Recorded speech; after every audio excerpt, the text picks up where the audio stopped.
pámpanos. El que permanece en mí y yo en él, éste lleva mucho fruto, porque separados de mí nada podéis hacer.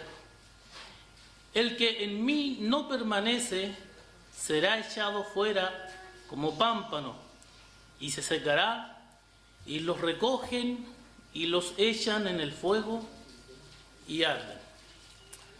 Amén. Estas palabras son palabras de Cristo, ¿cierto? Son realmente tremendas. Y cuando venía camino hoy acá, me acordaba que hace un tiempo, lo que pasa es que en el patio de mi casa hay un limón, ¿cierto? Y había ciertas ramas que estaban secas, que estaban ahí y no daban limones. Entonces mi hermano, que hoy vive en el campo, ¿cierto?, me decía de que esas ramas hay que cortarlas, porque una que le quita fuerza al limón y le quita la fuerza que necesitan los otros limones para poder crecer. Me venía acordando con respecto a esta palabra porque la Biblia habla, ¿cierto?, de que ahí al final dice de que el Señor va a cortar unos pámpanos, le llama ahí, para que los que sí tienen fruto den más fruto. Y ese es el tema principal de esta palabra que hemos leído, el permanecer en Cristo. Permanecer, dice ahí, así se llama el estudio, permaneciendo en la vid, ¿cierto? Estas palabras son realmente tremendas, y son tremendas porque nuestro Señor es tremendo. Sus enseñanzas, mis hermanos, son con mucha sabiduría, con mucho poder, y que cada vez que Él enseñaba, no había nadie que le podía resistir a lo que Él estaba enseñando. Él es tremendo, el mejor maestro que ha habido, ¿cierto? Y ante Él todos quedaban en silencio, no podían responderle. Los fariseos, ¿cuántas veces quedaron en vergüenza? ¿Cierto? Porque quedaban pillados. Ellos querían pillar a Jesucristo, pero Jesucristo les hablaba una palabra y no quedaban en silencio. Entonces, sus enseñanzas dejaban callado a cualquiera, ¿cierto? Él es el mejor maestro. Pero sí, en sus enseñanzas de Jesucristo podemos ver un estilo característico de Él, ¿cierto? Un estilo bien marcado, que al enseñarlas podemos entender bien claro lo que quería decir. Su estilo de enseñanza es bien claro. Él siempre usa la comparación, ¿cierto?, entre un punto y otro. Por ejemplo, Él enseñaba sobre la sal, que sirve, ¿cierto?, que sala, y la sal que no, y que es pisoteada. Él enseñaba entre la luz y las tinieblas, un contraste, una comparación, ¿cierto? También Él enseñaba el que cumple la ley y el que quebranta la ley. También el que da en secreto y el que está dando en público para ser visto por los hombres, ¿cierto? Él habla de la puerta estrecha y también habla de la puerta ancha. Habla del camino angosto y el camino espacioso. Habla de la vida y de la muerte. Los muchos y los pocos. Habla de los que se salvan y de los que se pierden. Habla del cielo y el infierno, y así habla de muchas otras comparaciones, ¿cierto? Como los ángeles buenos, los ángeles malos. Ese era su estilo de enseñanza. Realmente hay muchas otras tipos de comparaciones que Jesús hace, pero obviamente por falta de tiempo no podemos enumerarlas todas, ¿cierto? Y en esta analogía o en esta alegoría, Jesús usa este mismo estilo de comparación, ¿cierto?, para darnos una buena enseñanza para que podamos aprender un poco más de sus riquezas, de su sabiduría, ¿cierto?, hasta que lleguemos al conocimiento de nuestro Señor Jesucristo, ¿cierto?, al conocimiento pleno. Para entender un poquito el contexto, ¿cierto?, de esta palabra, podemos decir de que en el capítulo 13 empieza el ministerio de Jesucristo 100% dedicado a los discípulos. 100% a los discípulos. Antiguamente se juntaba con la multitud, ¿cierto? La multitud le seguía, pero del capítulo 13 en adelante se dedica 100% a enseñar y a discipular a sus discípulos, ¿cierto? A sus discípulos, a los seguidores, realmente a los que estaban cerca de él. Los prepara para lo que realmente se venía, ¿cierto? Empieza aquí su etapa final en su ministerio. En el capítulo 13 es cuando Jesús lava los pies de sus discípulos, como que abre su corazón, y es también cuando Jesús da a conocer que uno le iba a traicionar, ¿cierto? Jesús abre su corazón a sus discípulos anunciando la negación del apóstol Pedro y le promete el Espíritu Santo. Es aquí cuando Judas Iscariote sale para juntarse con los líderes de la nación y vende a Jesucristo por 30 piezas de plata, ¿cierto? Esta es la ocasión, ¿cierto?, del capítulo 13 y capítulo 14. Llegamos al capítulo 15 de Juan. Jesús está con sus verdaderos discípulos ahora. Aquí Judas ya no está. Judas ya salió al huerto y ahora les da esta enseñanza. El hecho de que antes del juicio y crucifixión de Jesús fuera esta la última oportunidad que tuvo Jesús para advertir y enseñar a sus discípulos que no fueran como Judas. Yo creo que Jesús tenía eso en mente. Judas ya había salido a entregarle. Jesucristo sabía que él lo iba a entregar y le dijo: lo que has que hacer, hazlo ya. Entonces empieza a dar esta enseñanza sobre la vid y de permanecer en la vid y de permanecer en Jesús, y tenía en su mente, seguramente digo yo, que la negación de Judas. También quería enseñar que manifestaran en su vida no las obras de Satanás, sino las obras o los frutos del Espíritu. ¿Amén? Y el hecho de que la fertilidad de la vid, usted sabe que la vid es ¿qué fruto es? ¿Qué árbol es? La parra, ¿cierto? Entonces la fertilidad de la vid sugería el dar frutos espirituales. Esto explica la razón por la cual Jesús enseña esta alegoría: el permanecer en Jesús y en el dar frutos. Hoy vamos a ver así rápidamente la naturaleza de Jesucristo y la naturaleza de nuestra salvación. Jesucristo en el capítulo 1, en el versículo 1 dice: yo soy la vid verdadera y mi Padre es el labrador.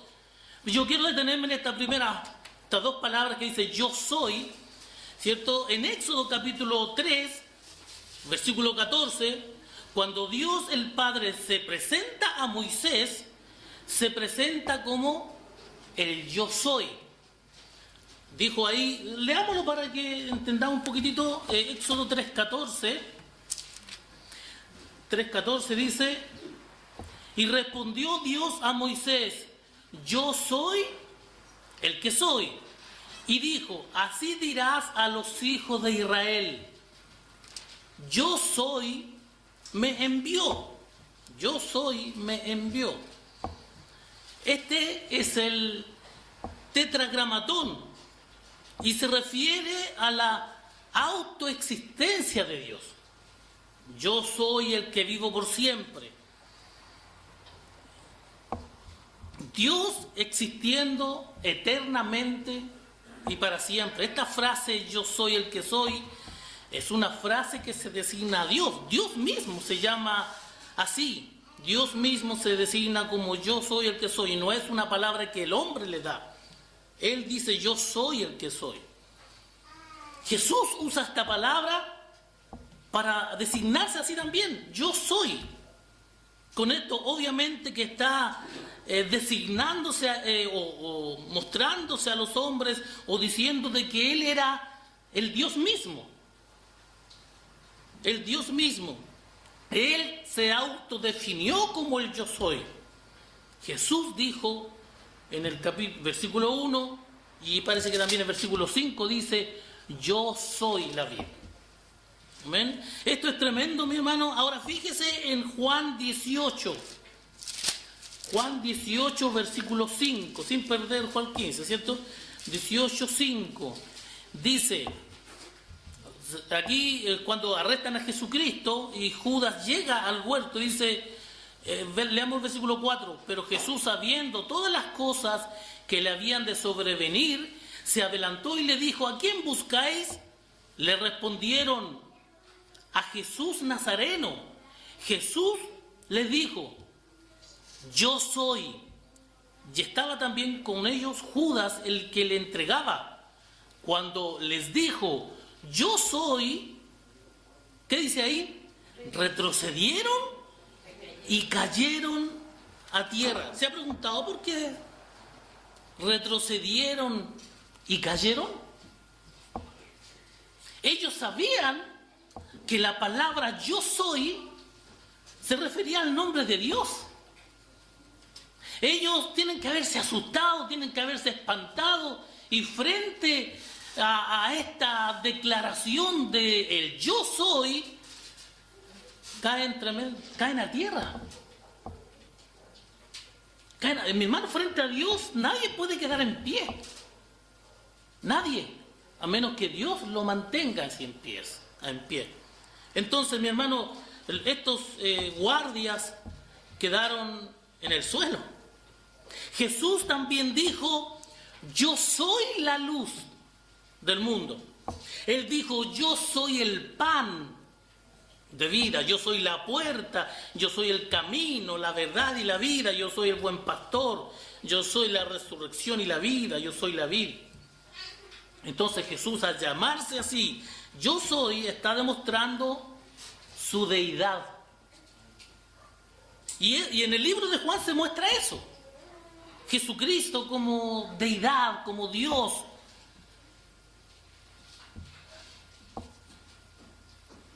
Jesús con estas palabras estaba declarándose Dios.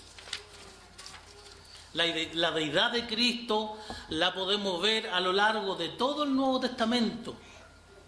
En Juan 5:18 dice, por esto los judíos aún más procuraban matarle, porque no solo quebrantaba el día de reposo, sino que también decía que Dios era su propio Padre, dice ahí, haciéndose igual a Dios.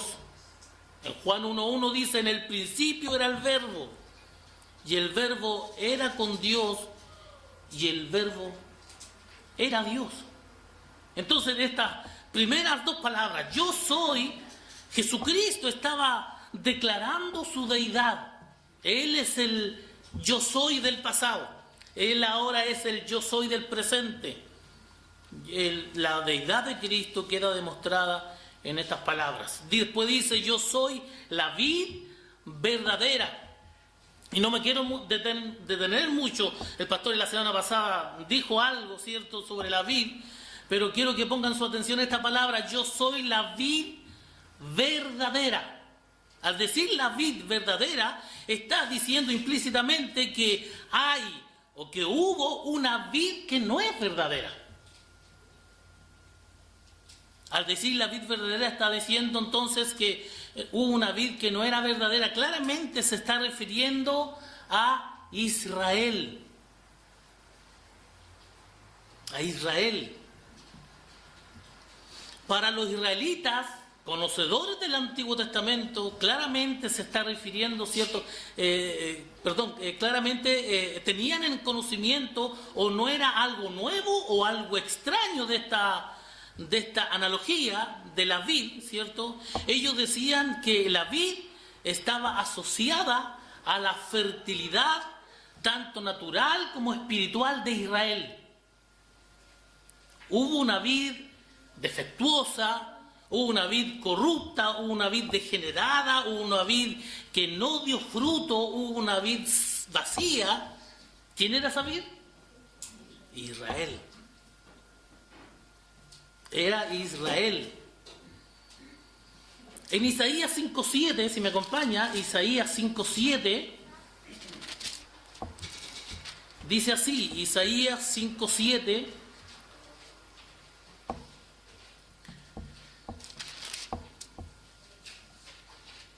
ciertamente la viña de Jehová de los ejércitos es la casa de Israel, y los hombres de Judá planta deliciosa suya.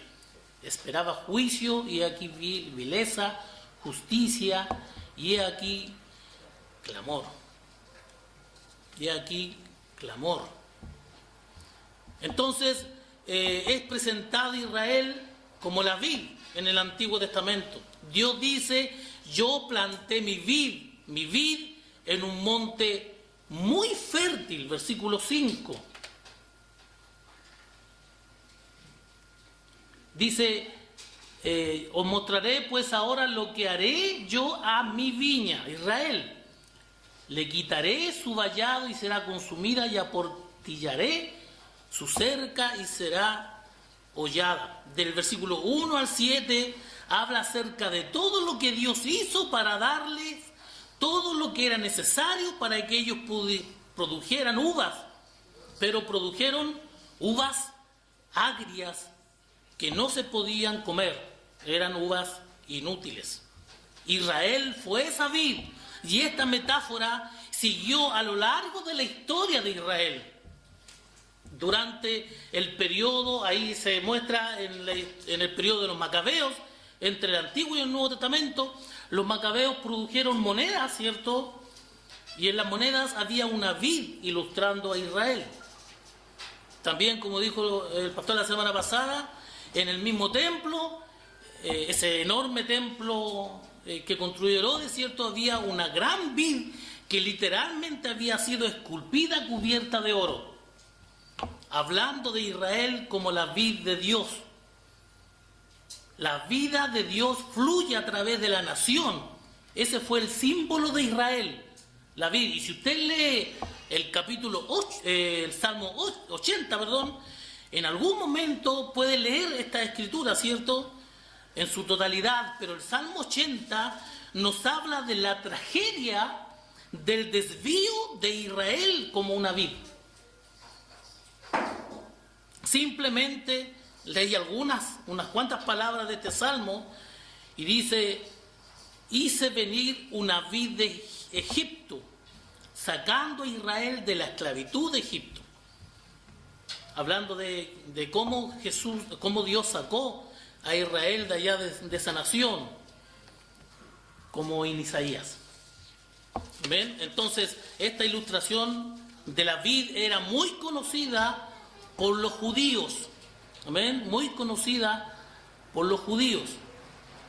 Limpiaste sitio delante de ella e hiciste arraigar sus raíces, y llenó la tierra de su sombra, y con sus sarmientos los cedros de Dios extendió sus vástagos hasta el mar, y hasta el río sus renuevos. Versículo 11. Después de esto, porque aportillaste sus vallados y las vendimian todos los que pasan por el camino. Versículo 12.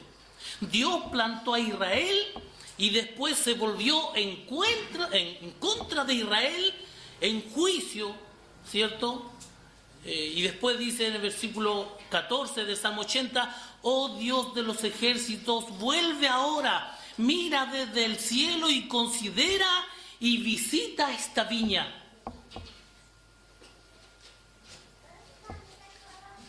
Sí, mi hermano, la viña es Israel.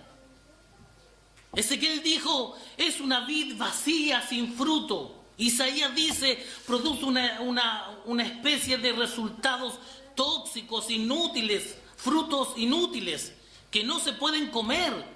Israel había sido el tronco de bendición. Israel había sido plantada por Dios mismo. La vida de Dios vendría a través de Israel, para todos los que estuvieran pegados a Israel. Pero Israel fue infiel, idólatra, inmoral, y Dios trajo juicio. Eso es lo que el Antiguo Testamento nos presenta como la vid, Israel. La naturaleza, punto 2, la naturaleza de la salvación. Vemos en estos versículos de Juan 15, vemos la naturaleza de la salvación. Vemos, por ejemplo, en estos versículos una vid. Ya dijimos que esa vid, ¿cierto?, era una parra. Hay alguien que cuida la vid, el labrador. Hay dos tipos de pámpanos. O sea, allá en el campo no se conoce como pámpanos, se conoce como las ramas. En el campo los pámpanos son unos racimos chiquititos que no crecen, ¿cierto? No crecen, son así unas tres gajitos de uva nomás. Esos son un pámpano en el campo, pero se refiere a las ramas. Los pámpanos aquí en la Biblia se refiere a las ramas. Entonces hay dos tipos de ramas. Ramas que dan frutos y son podadas para que den más fruto. Y también hay pámpanos que no dan fruto y son cortados, se secan y quemadas. Y así se presenta esta vida, así de simple. Pámpanos que dan fruto, se limpia para que dé más fruto, y pámpanos que no dan fruto, se secan, las cortan y son quemadas. Como usted bien sabe, nuestro Señor podía decir cosas muy profundas. Podía decir cosas muy profundas en las maneras más simples, pero sí había una enseñanza tremenda en estos versículos. ¿Qué sabemos de los primeros dos personajes? ¿Qué sabemos de los primeros dos personajes? Que la vid era ¿quién? Yo soy la vid. ¿Quién era? Jesucristo. ¿Y el labrador quién era? Dios el Padre. Eso está claro, ¿cierto? Jesucristo dependiendo del Padre. Y las ramas y nosotros dependiendo de la vid. Y la vid dependiendo del Padre. Hay una dependencia nosotros de Cristo y Cristo de Dios. Pero ¿qué sabemos de los otros personajes, por decirlo así? ¿Qué sabemos? El significado básico debería colocarse el énfasis donde realmente corresponde en estos versículos. Si bien Jesús habla acerca de varias cosas, tales como la vid verdadera, el viñador, los pámpanos, dar fruto, el cortar y quemar los pámpanos estériles, sin embargo hay una lección espiritual. Así como un pámpano da fruto solo si permanece en la vid. Solo si permanece en la vid puede dar fruto. Así también los creyentes producirán frutos. Los creyentes en Cristo. Solamente los creyentes que permanecen en Cristo podrán dar frutos. Solo si permanecen en Cristo. En consecuencia, el mandato está aquí, subyace a toda la sección. El mandato es permanecer. Permaneced en mí, dijo Cristo, para que deis más fruto, o fruto abundante. Resulta claro que esta es, de hecho, la idea principal, por la frecuencia con que ocurre la palabra de dar fruto y de permanecer. Entonces los dos grupos, ¿cierto? Son los dos personajes son la vid, Jesucristo, y el Padre, que es el labrador. Ahora dan los pámpanos que dan fruto y los pámpanos que no dan fruto. Los pámpanos que dan fruto son limpiados. Los pámpanos que no dan fruto son cortados. ¿Se acuerdan que yo le dije que hay siempre que se usa una comparación, un contraste? Entonces, los frutos que dan fruto, las ramas que dan fruto, ¿qué hacen? Son limpiados. Se le corta la ramita, la hojita que a lo mejor tapa el sol, se le cuida, ¿cierto? Así como yo en mi tiempo tuve que empezar a cortar del limón todas aquellas ramas que estaban por los lados. ¿Se ha fijado que en los árboles, en el tronco, empiezan a salir ramitas, hojitas? Todas esas cosas hay que sacárselas, para que donde está el fruto empiece a dar más fruto y llegue más savia a ese fruto. Tuvo que empezar a cortar ramas que estaban de más, inclusive se estaban secando y eran puras ramas. Uno pasaba y se pegaba en la cabeza con esa rama, y del limón son dañinas, pues algunas tienen, las ramas son duras. Entonces las ramas que dan fruto hay que limpiarlas.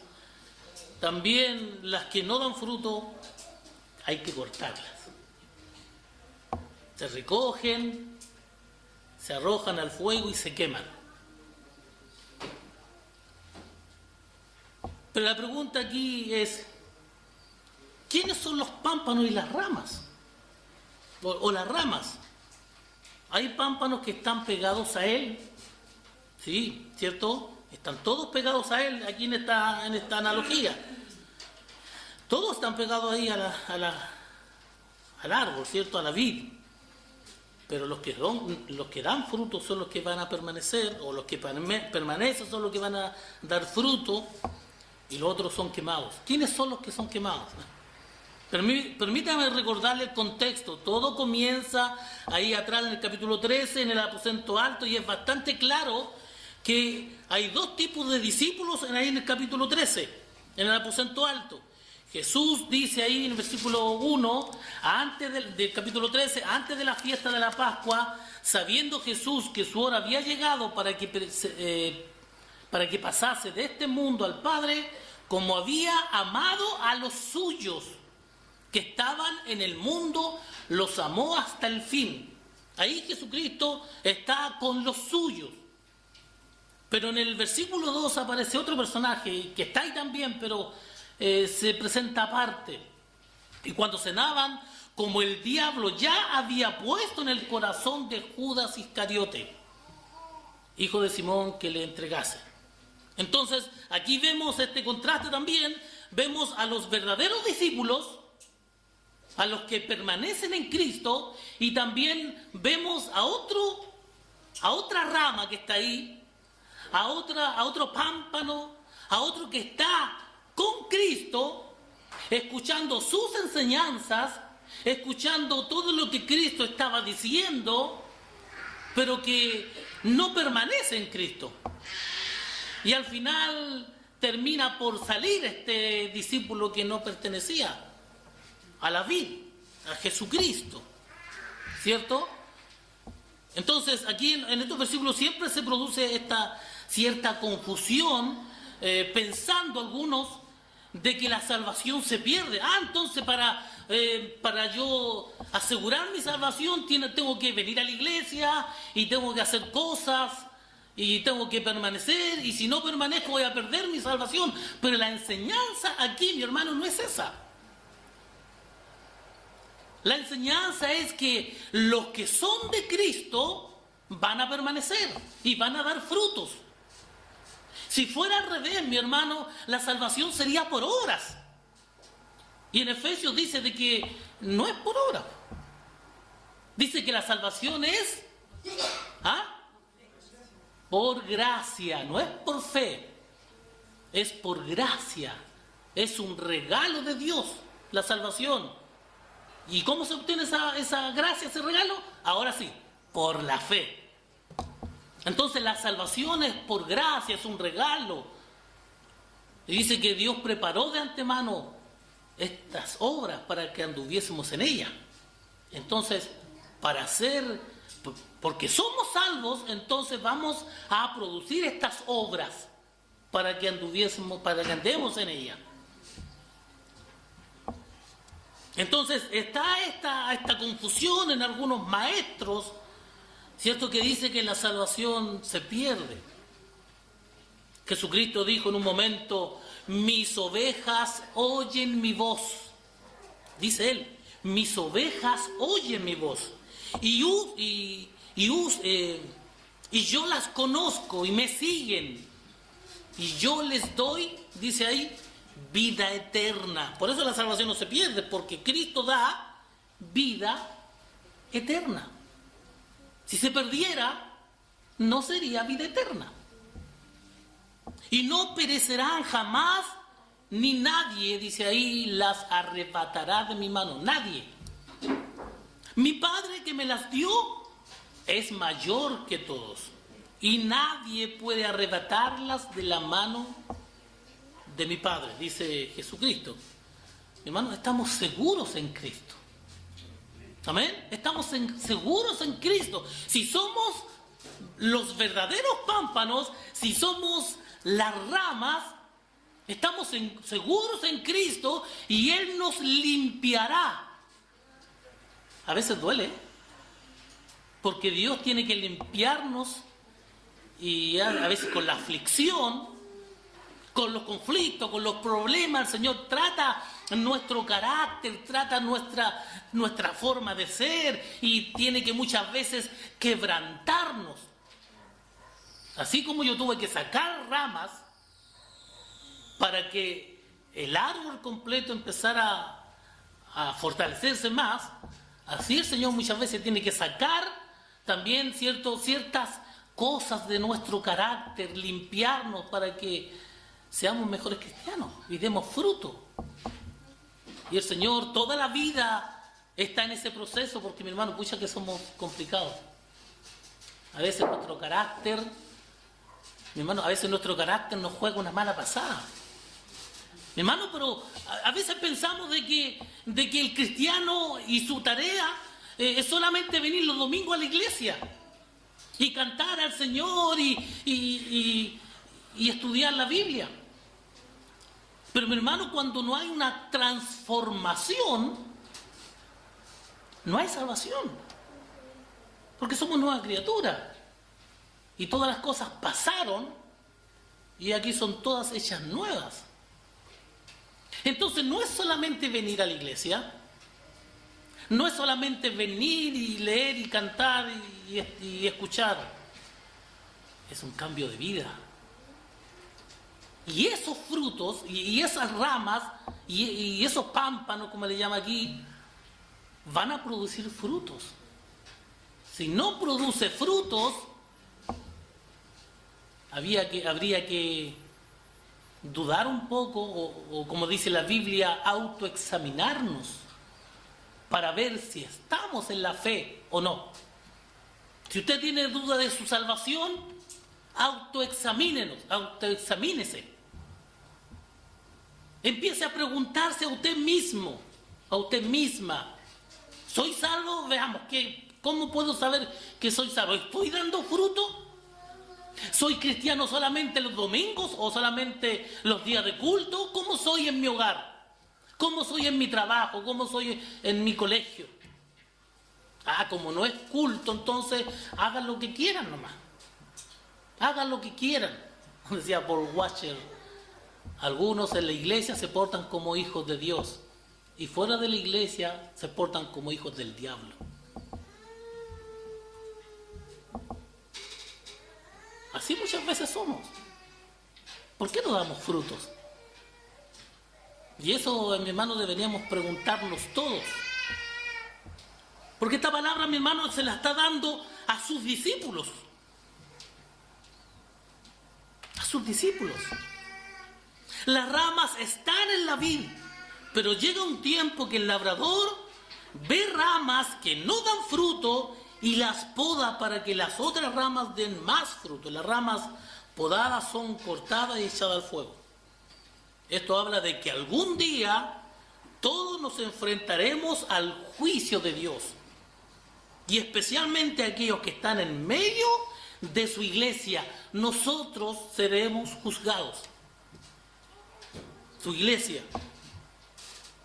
Parecen cristianos, parecen pámpanos, pero Dios los conoce. Jesucristo dijo, yo conozco a mis ovejas, ¿cierto? Él los conoce y sabe de antemano quiénes son unos y quiénes son los otros. El problema está en nosotros. Está en nosotros. Entonces, mi hermano, como le decía, se conoce, como dice en Mateo 7, dice que por sus frutos los conoceréis. Aquellos que dan frutos espirituales, podríamos decir de que son verdaderos pámpanos, son verdaderas ramas. Por sus frutos los conoceréis, dijo Jesús. Y eso es repetido varias veces en los evangelios. Pablo en Romanos 6 dice, eran esclavos del pecado y ahora en Cristo se han convertido en esclavos de la justicia. Somos conocidos por nuestros frutos, somos conocidos por la evidencia manifiesta de la transformación. Esa es la única manera en la que usted puede identificar a una persona si es cristiana o no. Hay personas que están pegadas a Cristo, como dice Hebreos, ¿cierto? Que están beneficiándose de todo lo que produce Cristo. Fíjese en la nación de Israel, ¿cierto? La nación entera, esta nación que era el pueblo de Dios, se beneficiaba de la savia de Dios, y llegó un momento en que Dios tuvo que darle carta de divorcio, usando otra analogía, ¿cierto?, sobre el matrimonio, y Dios le da carta de divorcio a Israel. Deja a Israel a un lado por su infidelidad, por no dar frutos, por ser infiel a su Dios. Claro, algún día, como dice Romanos, algún día todo Israel será salvo, pero no cada israelita. Una vez más se van a convertir, pero se van a convertir a Cristo ahora. Los israelitas se convertirán de verdad, mi hermano, porque la ley ya no será en tablas de piedra, sino que la ley de Dios es puesta en el corazón. Y es ahí donde Dios trabaja en los hombres, en el corazón, porque cuando Dios transforma un corazón, la persona cambia. Y cambia de verdad, mi hermano. Yo le decía a una hermana hace años atrás, yo le decía que Dios cambia hasta su carácter. Su carácter, mi hermano, tiene que cambiar. Es que yo soy así. No, mi hermano, si usted es así, si yo soy así, tengo que cambiar. ¿Por qué? Porque somos nuevas criaturas, por eso. Porque el Señor nos dio vida eterna y el Señor nos convirtió, nos transformó. El carácter debe cambiar. Debemos cambiar. Usted debe cambiar. Si es un verdadero cristiano, es que yo soy así, hermano. Siempre he sido así de enojo. No, que debe cambiar. Porque ya no es la misma persona de antes, ¿o sí? Si es cristiano, no, pues ya no es la persona. Ya no es el viejo enojón de antes. Como me dice mi hijo de repente, el David. Viejo enojón, me dice. Cuando lo disciplino. Dios hace una transformación completa en cada uno de nosotros. En cada uno de nosotros. Y sigue haciendo una obra, diariamente, en mí, en usted, ¿cierto? Nos limpia todo aquello que es malo en nuestras vidas. Pero también el Señor nos da mandamientos, dejen la ira. Ustedes tenemos que hacer algo también nosotros. No podemos dejarlo todo al Señor. Dejar la ira, la amargura, todas esas malas palabras, debemos dejarla a un lado, mi hermano. No porque estemos siguiendo una religión, como decía una tía, a una religión. No, porque ahora somos cristianos y debemos ser luz al mundo. Debemos ser luz al mundo, mi hermano. La gente que está en tinieblas debe vernos a nosotros, debe ver la luz de Cristo en nosotros. Y si no producimos frutos, buenos frutos, créame, mi hermano, que la gente lo va a notar. Y el Evangelio es blasfemado por causa de vosotros, por causa de nosotros. Hay gente que está en las iglesias, pero no son cristianos. No sabemos quiénes son. Si no empezamos a mirar, no es nuestra tarea, pero si empezamos a darnos cuenta, cómo viven, cómo actúan, cómo hablan, sabremos quiénes son. No es nuestra tarea. Dios se encargará en el tiempo oportuno de apartar a aquellos que son de los que no son, de las ovejas, de los cabritos. Se encargará de sus escogidos y de los que no son sus escogidos en el juicio. Dios se encargará de todo eso en su tiempo. Señor, ¿quieres que arranquemos todas estas malas hierbas que decían los agricultores en una parábola? No, déjenlo ahí, porque si sacan ¿cómo se llama? La cizaña, si arrancan la cizaña van a arrancar el trigo también. ¿Cuántas veces, mi hermano, hemos hecho algo y son dañados otros también? Son dañados cristianos, a veces se van verdaderos cristianos por culpa nuestra, porque hemos hecho mal las cosas, porque hacemos las cosas no bíblicamente, porque si estudiáramos la Biblia como corresponde, haríamos las cosas así, conforme a la voluntad de Dios. Pero hay personas que están aquí adentro, en las iglesias, y que no son parte, parecen ramas, se ven en la vida ahí, parecen, pero no son. Hay gente en las iglesias, pero no son. Algunos se van, salieron de nosotros, pero no eran de nosotros. No es que la salvación se pierda. Permanecer en Cristo es la evidencia clara de que somos verdaderos cristianos. Es como cuando dicen, el que persevera hasta el fin será salvo. O sea, yo para ser salvo voy a perseverar. No, es que los salvos van a perseverar. Los que son salvos, esos van a perseverar. Los que no son salvos van a quedar en el camino. Permanecer en Cristo. Tú y yo, mi hermano, debemos permanecer, debemos tomarnos de la vid, debemos beneficiarnos de todo aquello que el Señor tiene para su pueblo.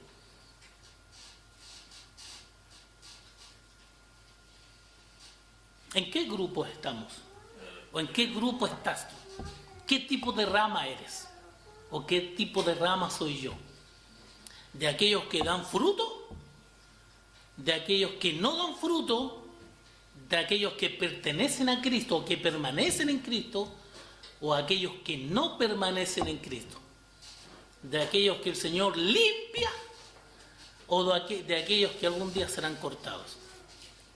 Debemos, mi hermano, autoexaminarnos.